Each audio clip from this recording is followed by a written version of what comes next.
Identity politics is exactly who we are, and it's exactly how we won. Hi, my name is Gaston, I'm 27 years old, and I identify as a gender fluid person of color. Orange color, to be exact.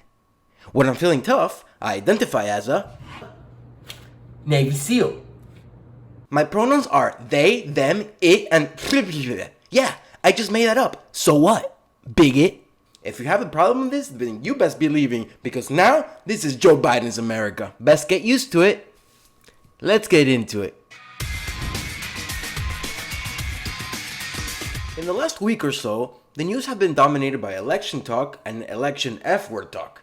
You know the F-word, F-R-A-U-D. Can't say it out loud because YouTube won't recommend my video. Not that they recommend it anyway, but subscribe. But let's take a break from the election F-word talk and let's talk about something slightly different.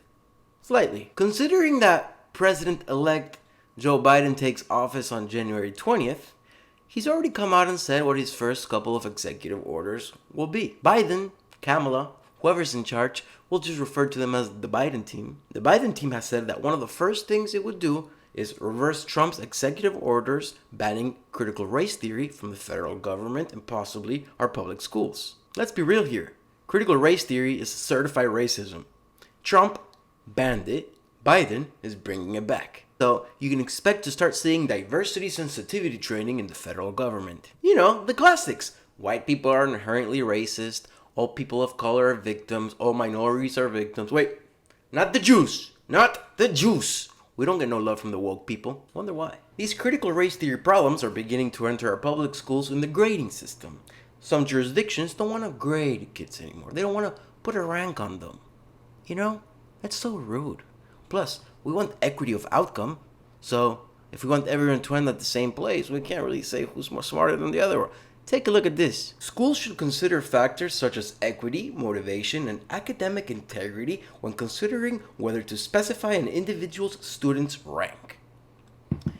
Yeah, it would be a tragedy to assume a child's intelligence, wouldn't it?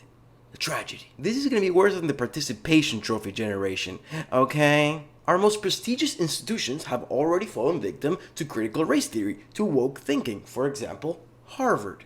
You see, in some circles, it is offensive to refer to women as women because you might offend a trans woman or a trans man. I don't know. Frankly, you wouldn't offend anyone with half a brain cell. The Harvard Medical School, however, tweeted this. Globally, ethnic minority pregnant and birthing people suffer worse outcomes and experiences during and after pregnancy and childbirth. Let's not keep reading that. They refer to women as pregnant and birthing people. Harvard! Are you out of your goddamn mind? Are you sure you don't mean, women? Women?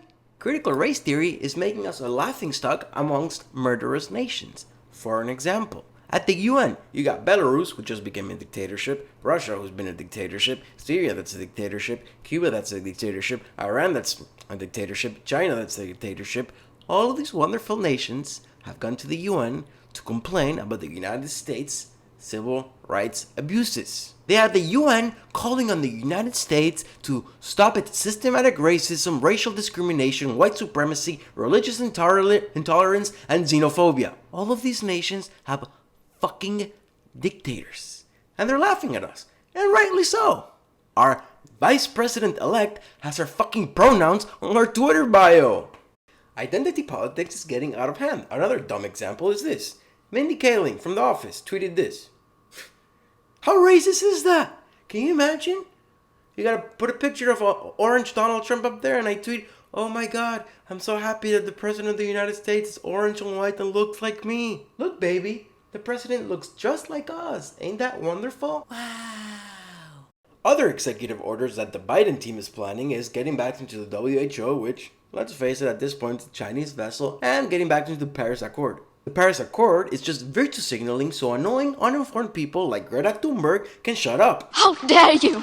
I mean, come on! It's not actually helping anyone. Unless India, China, Pakistan, and all developing nations sign up to the Paris Accord, it's not gonna help anyone. It's just gonna impoverish us. And now, let's talk about the rage we see in far-left circles. Why is it that these people are so unhinged? Why do they hate the Orangemen so much? How could they hate someone so much who they don't actually know. It's beyond me. But hey, check out these circle jerks.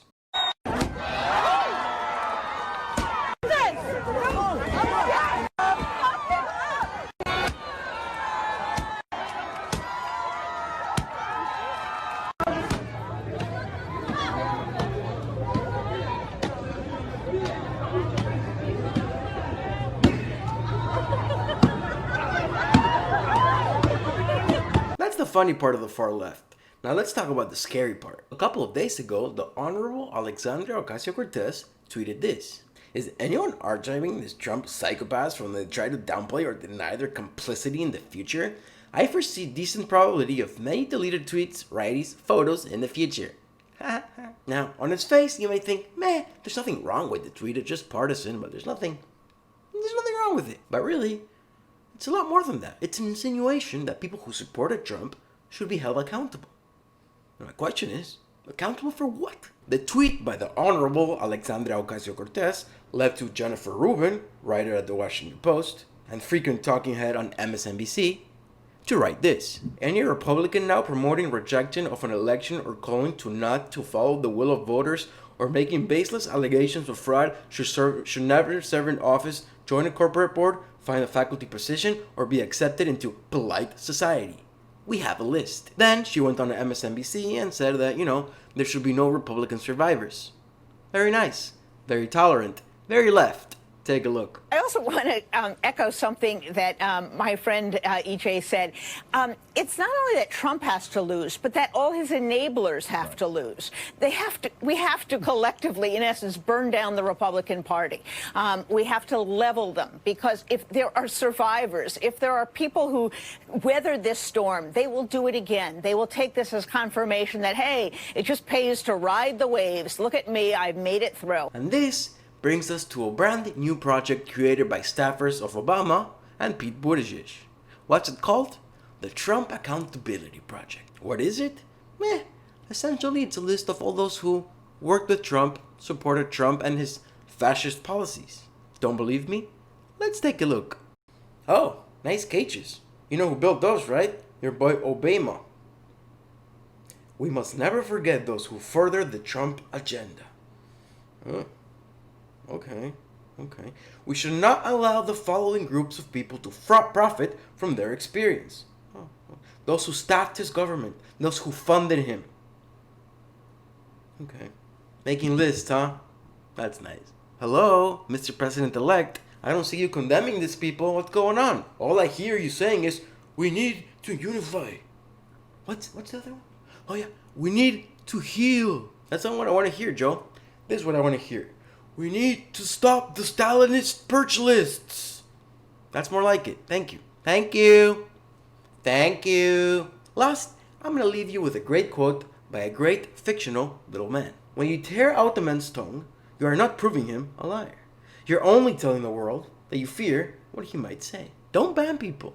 Don't censor people. Let them speak and let others prove them wrong. That's how you defeat bad ideas. Not by banning them, because then they fester, and they come back to haunt you one day.